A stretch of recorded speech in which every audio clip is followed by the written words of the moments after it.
The Rescue. The Cowardly Lion was much pleased to hear that the Wicked Witch had been melted by a bucket of water, and Dorothy at once unlocked the gate of his prison and set him free. They went in together to the castle, where Dorothy's first act was to call all the Winkies together and tell them that they were no longer slaves. There was great rejoicing among the yellow Winkies, for they had been made to work hard during many years for the Wicked Witch, who had always treated them with great cruelty. They kept this day as a holiday, then and ever after, and spent the time in feasting and dancing. "If our friends the Scarecrow and the Tin Woodman were only with us," said the Lion, "I should be quite happy." "Don't you suppose we could rescue them?" asked the girl anxiously. "We can try," answered the Lion. So they called the yellow Winkies and asked them if they would help to rescue their friends, and the Winkies said that they would be delighted to do all in their power for Dorothy, who had set them free from bondage. So she chose a number of the Winkies who looked as if they knew the most, and they all started away. They traveled that day and part of the next until they came to the rocky plain where the Tin Woodman lay, all battered and bent. His axe was near him, but the blade was rusted and the handle broken off short. The Winkies lifted him tenderly in their arms and carried him back to the yellow castle again, Dorothy shedding a few tears by the way at the sad plight of her old friend, and the Lion looking sober and sorry. When they reached the castle, Dorothy said to the Winkies, "Are any of your people tinsmiths?"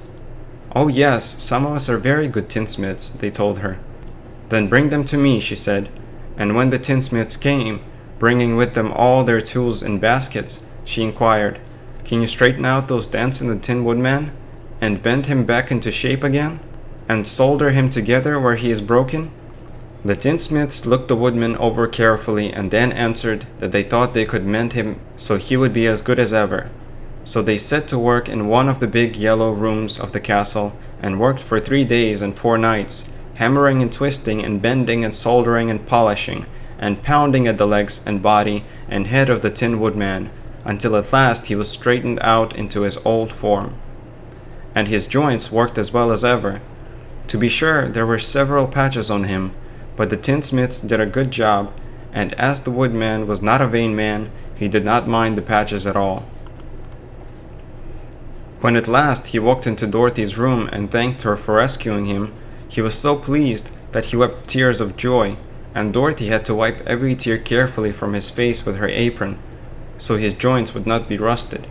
At the same time, her own tears fell thick and fast at the joy of meeting her old friend again, and these tears did not need to be wiped away. As for the Lion, he wiped his eyes so often with the tip of his tail that it became quite wet, and he was obliged to go out into the courtyard and hold it in the sun till it dried. "If we only had the Scarecrow with us again," said the Tin Woodman, when Dorothy had finished telling him everything that had happened, "I should be quite happy." "We must try to find him," said the girl. So she called the Winkies to help her, and they walked all that day and part of the next until they came to the tall tree in the branches of which the winged monkeys had tossed the Scarecrow's clothes. It was a very tall tree, and the trunk was so smooth that no one could climb it, but the Woodman said at once, "I'll chop it down, and then we can get the Scarecrow's clothes." Now while the tinsmiths had been at work mending the Woodman himself, another of the Winkies, who was a goldsmith, had made an axe handle of solid gold and fitted it to the Woodman's axe, instead of the old broken handle. Others polished the blade until all the rust was removed, and it glistened like burnished silver. As soon as he had spoken, the Tin Woodman began to chop, and in a short time the tree fell over with a crash, whereupon the Scarecrow's clothes fell out of the branches and rolled off on the ground. Dorothy picked them up and had the Winkies carry them back to the castle, where they were stuffed with nice, clean straw. And behold, here was the Scarecrow as good as ever, thanking them over and over again for saving him.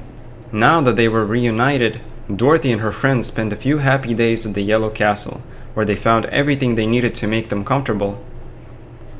But one day the girl thought of Aunt Em and said, "We must go back to Oz and claim his promise." "Yes," said the Woodman. "At last I shall get my heart." "And I shall get my brains," added the Scarecrow joyfully. "And I shall get my courage," said the Lion thoughtfully. "And I shall get back to Kansas," cried Dorothy, clapping her hands. "Oh, let us start for the Emerald City tomorrow." This they decided to do. The next day they called the Winkies together and bade them goodbye. The Winkies were sorry to have them go, and they had grown so fond of the Tin Woodman that they begged him to stay and rule over them and the Yellow Land of the West. Finding they were determined to go, the Winkies gave Toto and the Lion each a golden collar, and to Dorothy they presented a beautiful bracelet studded with diamonds, and to the Scarecrow they gave a gold-headed walking stick to keep him from stumbling, and to the Tin Woodman they offered a silver oil can, inlaid with gold and set with precious jewels. Every one of the travelers made the Winkies a pretty speech in return, and all shook hands with them until their arms ached. Dorothy went to the witch's cupboard to fill her basket with food for the journey, and there she saw the golden cap. She tried it on her own head and found that it fitted her exactly. She did not know anything about the charm of the golden cap, but she saw that it was pretty, so she made up her mind to wear it and carry her sunbonnet in the basket. Then, being prepared for the journey, they all started for the Emerald City, and the Winkies gave them 3 cheers and many good wishes to carry with them. The Winged Monkeys. You will remember there was no road, not even a pathway between the castle of the Wicked Witch and the Emerald City. When the 4 travelers went in search of the witch, she had seen them coming, and so sent the Winged Monkeys to bring them to her. It was much harder to find their way back through the big fields of buttercups and yellow daisies than it was being carried. They knew, of course, they must go straight east, toward the rising sun, and they started off in the right way. But at noon, when the sun was over their heads, they did not know which was east and which was west, and that was the reason they were lost in the great fields. They kept on walking, however, and at night the moon came out and shone brightly, so they lay down among the sweet-smelling yellow flowers and slept soundly until morning, all but the Scarecrow and the Tin Woodman. The next morning the sun was behind a cloud, but they started on, as if they were quite sure which way they were going. "If we walk far enough," said Dorothy, "I'm sure we shall sometime come to some place." But day by day passed away, and they still saw nothing before them but the scarlet fields. The Scarecrow began to grumble a bit. "We have surely lost our way," he said, "and unless we find it again in time to reach the Emerald City, I shall never get my brains." "Nor I my heart," declared the Tin Woodman. "It seems to me I can scarcely wait till I get to Oz, and you must admit this is a very long journey." "You see," said the Cowardly Lion, with a whimper, "I haven't the courage to keep tramping forever, without getting anywhere at all." Then Dorothy lost heart. She sat down on the grass and looked at her companions, and they sat down and looked at her, and Toto found that for the first time in his life, he was too tired to chase a butterfly that flew past his head, so he put out his tongue and panted and looked at Dorothy as if to ask what they should do next. "Suppose we call the field mice," she suggested. "They could probably tell us the way to the Emerald City." "To be sure they could," cried the Scarecrow. "Why didn't we think of that before?" Dorothy blew the little whistle she had always carried about her neck, since the Queen of the Mice had given it to her. In a few minutes, they heard the pattering of tiny feet, and many of the small gray mice came running up to her. Among them was the Queen herself, who asked in her squeaky little voice, "What can I do for my friends?" "We have lost our way," said Dorothy. "Can you tell us where the Emerald City is?" "Certainly," answered the Queen, "but it is a great way off, for you have had it at your backs all this time." Then she noticed Dorothy's golden cap and said, "Why don't you use the charm of the cap and call the Winged Monkeys to you? They will carry you to the city of Oz in less than an hour." "I didn't know there was a charm," answered Dorothy in surprise. "What is it?" "It is written inside the golden cap," replied the Queen of the Mice. "But if you are going to call the Winged Monkeys, we must run away, for they are full of mischief and think it great fun to plague us." "Won't they hurt me?" asked the girl anxiously. "Oh no, they must obey the wearer of the cap. Goodbye." and she scampered out of sight with all the mice hurrying after her. Dorothy looked inside the golden cap and saw some words written upon the lining. These, she thought, must be the charm, so she read the directions carefully and put the cap upon her head. "Eppe peppe kakke," she said, standing on her left foot. "What did you say?" asked the Scarecrow, who did not know what she was doing. "Hillo hollo hello," Dorothy went on, standing this time on her right foot. "Hello," replied the Tin Woodman calmly. "Jiji zuji jik," said Dorothy, who was now standing on both feet. This ended the saying of the charm, and they heard a great chattering and flapping of wings, as the band of winged monkeys flew up to them. The king bowed low before Dorothy and asked, "What is your command?" "We wish to go to the Emerald City," said the child, "and we have lost our way." "We will carry you," replied the king, and no sooner had he spoken than two of the monkeys caught Dorothy in their arms and flew away with her. Others took the Scarecrow and the Woodman and the Lion, and one little monkey seized Toto and flew after them, although the dog tried hard to bite him. The Scarecrow and the Tin Woodman were rather frightened at first, for they remembered how badly the winged monkeys had treated them before, but they saw that no harm was intended, so they rode through the air quite cheerfully and had a fine time looking at the pretty gardens and woods far below them. Dorothy found herself riding easily between two of the biggest monkeys, one of them the king himself. They had made a chair of their hands and were careful not to hurt her. "Why do you have to obey the charm of the golden cap?" she asked. "That is a long story," answered the king, with a winged laugh. "But as we have a long journey before us, I will pass the time by telling you about it, if you wish." "I shall be glad to hear it," she replied. "Once," began the leader, "we were a free people, living happily in the great forest, flying from tree to tree, eating nuts and fruit, and doing just as we pleased without calling anybody master. Perhaps some of us were rather too full of mischief at times, flying down to pull the tails of the animals that had no wings, chasing birds and throwing nuts at the people who walked in the forest. But we were careless and happy and full of fun, and enjoyed every minute of the day. This was many years ago, long before Oz came out of the clouds to rule over this land. There lived here then, away at the north, a beautiful princess, who was also a powerful sorceress. All her magic was used to help the people, and she was never known to hurt anyone who was good.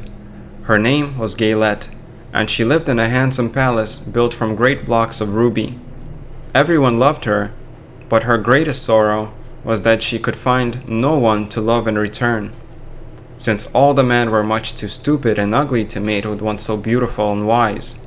At last, however, she found a boy who was handsome and manly and wise beyond his years. Gaylette made up her mind that when he grew to be a man, she would make him her husband. So she took him to her ruby palace and used all her magic powers to make him as strong and good and lovely as any woman could wish. When he grew to manhood, Quelala, as he was called, was said to be the best and wisest man in all the land, while his manly beauty was so great that Gaylette loved him dearly, and hastened to make everything ready for the wedding. My grandfather was at the time the king of the winged monkeys, which lived in the forest near Gaylette's palace, and the old fellow loved a joke better than a good dinner. One day, just before the wedding, my grandfather was flying out with his band when he saw Quelala walking beside the river. He was dressed in a rich costume of pink silk and purple velvet, and my grandfather thought he would see what he could do. At his word, the band flew down and seized Quelala, carried him in their arms until they were over the middle of the river, and then dropped him into the water. "Swim out, my fine fellow," cried the grandfather, "and see if the water has spotted your clothes." Quelala was much too wise not to swim, and he was not in the least spoiled by all his good fortune. He laughed when he came to the top of the water, and swam in to shore. But when Gaylette came running out to him, she found his silks and velvet all ruined by the river. The princess was angry, and she knew, of course, who did it. She had all the winged monkeys brought before her. and she said at first that their wings should be tied, and they should be treated as they had treated Quelala, and dropped in the river. But my grandfather pleaded hard, for he knew the monkeys would drown in the river with their wings tied, and Quelala said a kind word for them also, so that Galad finally spared them, on condition that the winged monkeys should ever after do 3 times the bidding of the owner of the golden cap. This cap had been made for a wedding present to Quelala, and it is said to have cost the princess half her kingdom. Of course, my grandfather and all the other monkeys at once agreed to the condition, and that is how it happens that we are 3 times the slaves of the owner of the golden cap, whosoever he may be. "And what became of them?" asked Dorothy, who had been greatly interested in the story. "Quelala being the first owner of the golden cap," replied the monkey, "he was the first to lay his wishes upon us. As his bride could not bear the sight of us, he called us all to him in the forest after he had married her, and ordered us always to keep where she could never again set eyes on a winged monkey. Which we were glad to do, for we were all afraid of her. This was all we ever had to do until the golden cap fell into the hands of the wicked witch of the west, who made us enslave the Winkies, and afterward drive Oz himself out of the land of the west. Now the golden cap is yours, and 3 times you have the right to lay your wishes upon us." As the Monkey King finished his story, Dorothy looked down and saw the green shining walls of the Emerald City before them. She wondered at the rapid flight of the monkeys, but was glad the journey was over. The strange creatures set the travelers down carefully before the gate of the city. The king bowed low to Dorothy and then flew swiftly away, followed by all his band. "That was a good ride," said the little girl. "Yes, and a quick way out of our troubles," replied the lion. "How lucky it was you brought away that wonderful cap."